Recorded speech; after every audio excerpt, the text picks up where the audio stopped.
Did you know that your love of meat is destroying the planet? Good. Yeah, basically. But because we're on YouTube, we can't really say anything about that. Oh, yes, sorry. But anyway, The Guardian has said that, they've reported a bunch of studies that apparently show that men's meat-eating diets are causing 40% more climate emissions than women's. So the patriarchy is destroying the planet. This is where this narrative is going, and it's ridiculous. So research found that 40% more because men just like their meat, and also found that a quarter of diet-related emissions were from optional food, such as coffee, alcohol, cakes, and sweets.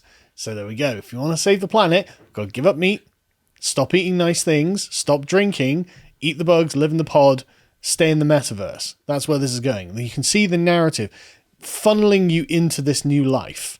You're looking forward to it. It's going to be good, isn't it? So a second study found that by the way, the scientists who did this said policies to encourage sustainable diets should focus on plant-based foods, but switching drinks and cutting down on sweet snacks are presented further opportunities. So you're not going to have anything nice to eat. You're not going to enjoy any desserts or anything like that. You're not going to have your coffee. You're going to have soy and soy-based milk products. And I will have no choice in this matter. Yep. No, it's all going to be... save the planet. It's going to be top-down, not bottom-up. Oh, precisely. Another study found that in Western countries, vegan and vegetarian diets were about a third cheaper to buy than regular diets. Bull. I don't believe that. Have you ever... Like, my girlfriend's a vegetarian. She spends like 10 times as much as me on food because it's way more expensive. Well, no. Some scientists have found that your experience of actually buying the food and looking at your grocery bills, you're wrong. Because some scientists said so. Oh, okay. Well, don't question the science. Yeah, what does she know? Exactly. She's only spending the money. And they said, well, this was contrasted with the perception that they were the preserve of a privileged middle class. I mean, you're literally spending the money. Yes. But they know better. Trust the science. As is always the case, my girlfriend is spending my money. That is correct. Yeah, of course. Yeah. But again, like, what's this doing? Well, is it good to be a vegetarian or a vegan? No, not really. Not from like a health perspective. It means that you are less strong, less resistant to diseases. You are less healthy. I mean, from experience, one of the things that you have to do is you suddenly need to start taking a hell of a lot of supplemental vitamins to make up for everything that you'll be missing out as part of your diet. And I think all you need to do is look at the sorts of people who end up being... weak and sickly. Yeah, they're weak and sickly, and they've always got terrible skin as well. Yeah. They look like they're not able to eat meat. They couldn't handle it. Yes. Food production apparently causes 30% of greenhouse gas emissions. Again, does anyone ask China about this? Is China going to be giving up their meat, or is it just us in the West? Are we going to innovate ourselves into becoming a bunch of sick and weakly vegans who never have any sort of pleasure in our lives? That'll make it even easier for China. Yeah, it will. Thank God the scientists are here to save the world. And again, this is what this whole point is. Oh, we're going to save the world. You're not going to save the world. Shut up. The research also showed that non-vegetarian diets create 59% more emissions than vegetarian diets. All right. Okay, there we go. So there we go. The non-vegetarians are killing the planet. You need to just give everything up because otherwise we're all going to die. It's definitely not hysterical. Men's diets, men being particularly bad, of course, women most affected, men's diets had 41% more emissions because of the meat. And so one scientist, in fact, one of the lead scientists, Holly Rippon at the University of Leeds, said, we all want to do our bit to save the planet.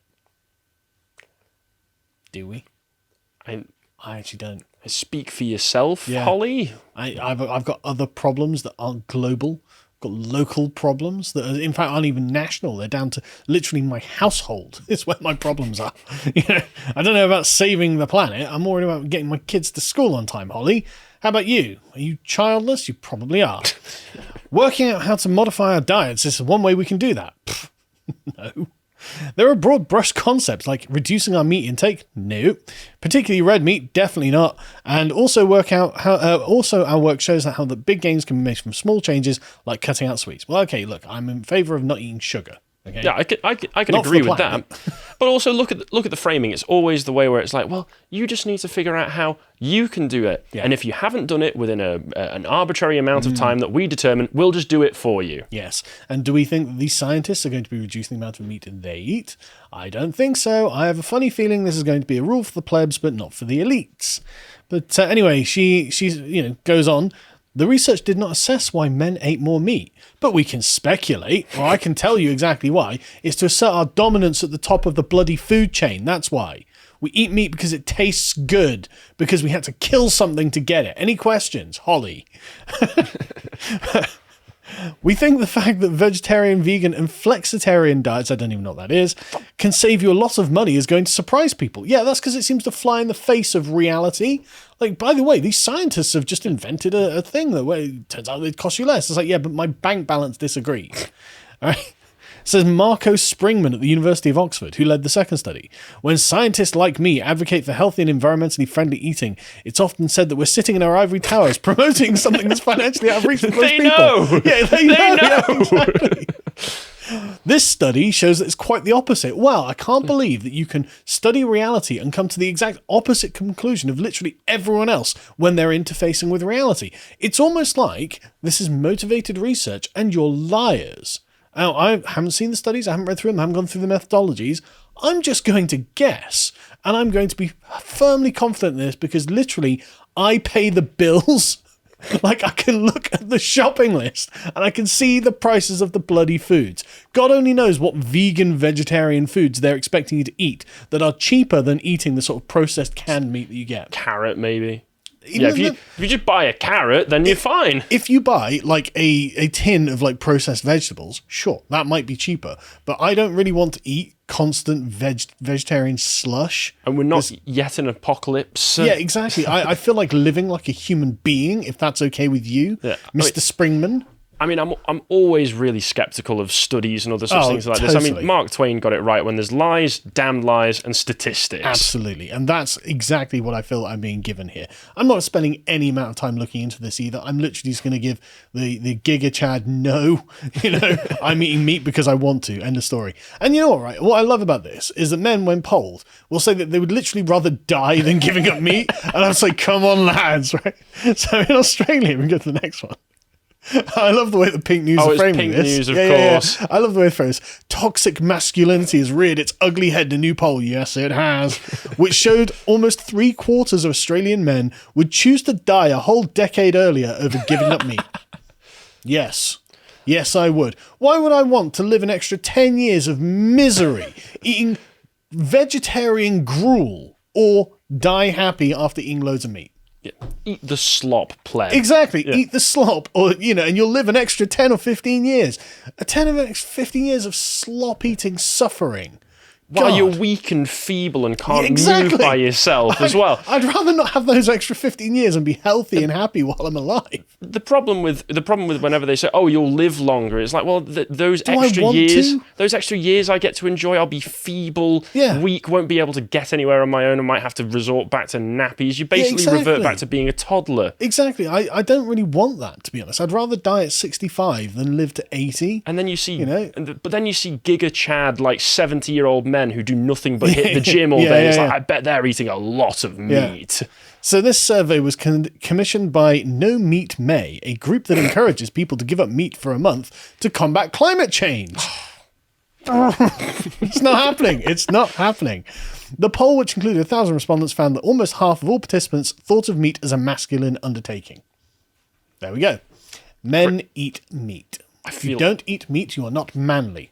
I feel even better about my almost exclusively meat diet now. Yeah, I'm actually deliberately spiteful to vegans. Whenever I'm aware of a vegan, I make sure I eat extra meat that day. Almost 3/4 of men surveyed said that they would rather die 10 years early than give up eating steaks and burgers. Correct answer. And the quarter remaining are the leftists among them, I imagine. Although the vast majority of respondents, 81%, said they cared about the climate crisis, 79% said they were not willing to give up meat to combat it. So don't even try. Do not even try. No Meat May co-founder Ryan Alexander told Green Queen, "Our survey alarmingly shows that Australian men are either not aware of any of these facts, don't believe them, or simply don't care." Put them in the simply don't care category. I don't think they do, right? We reckon it's time to step up and reject outdated and damaging gender stereotypes around food. I reckon it's time for you to get effed, okay? Go and shove that right up your vegan arsehole. One 2018 study found that men routinely incorporated red meat to preempt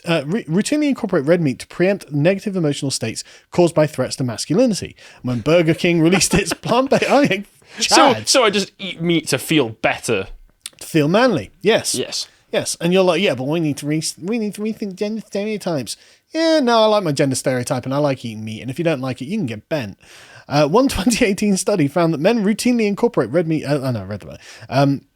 So when Burger King released its plant-based Impossible Whopper last year, men even panicked about the soy protein burger causing them to spontaneously grow breasts. Yeah, but the thing is, soy consumption is linked to increased estrogen levels in men, and so they're not wrong to be worried about that. Whereas what's the effect from red meat? The opposite.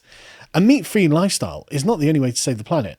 That men think of as feminine. In 2019, researchers found that straight men perceive using a reusable shopping bag as a feminine act and would avoid recycling for fear of, quote, looking gay.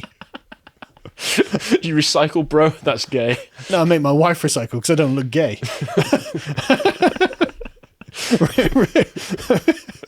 You need to adapt, improvise, improve. No, I'm committing harder to the masculine stereotype, I think. Researchers said men may shun eco-friendly behaviour because of what it conveys about their masculinity. It's not that men don't care about the environment, but they also tend to want to feel macho, and they worry about that eco-friendly behaviours might brand them as feminine. Well, there we go. You're barking up the wrong tree. If you enjoyed that segment from the podcast, The Lotus Eaters, you can go to lotuseaters.com and sign up to get access to all the premium content we have on the site. Yeah, we've got absolutely loads of it because we've been doing this for over a year now, so we've got a massive library of content that we're really, really proud of. We've got loads of premium articles which we have written by our in-house writers and external writers, such as this one by Hugo, which is talking about the great narrative of the World Economic Forum and how it's falling apart. The cracks are becoming visible. And we also have, for silver tier members and above, an audio track read by Jonathan Crow, who's a very, very good speaker, and this makes it easier for you. We also have our regular series, such as Contemplations, like this one, where I debate Josh about whether free will's an illusion or not. I am very firmly on the free will exists side of things, and Josh is wrong, but you can find out why if you go and sign up.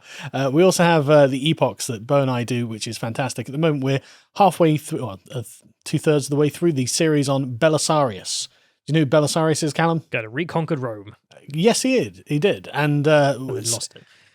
It's honestly a genuine tragedy, and it's a really sad tale. And we're just at the apex of his conquests at the moment. But next week, we'll get to enjoy the tragedy of it. It's really sad. But we also do loads of other stuff, like interviews that we did, one recently with Philip Tanzer, who's a men's rights activist and conservative activist. And in this second one, we end up talking about the sort of metaphysics of masculinity. What is it you're trying to uphold by being a man? And I think it's important. Lots there to learn. And he's a very interesting thinker anyway.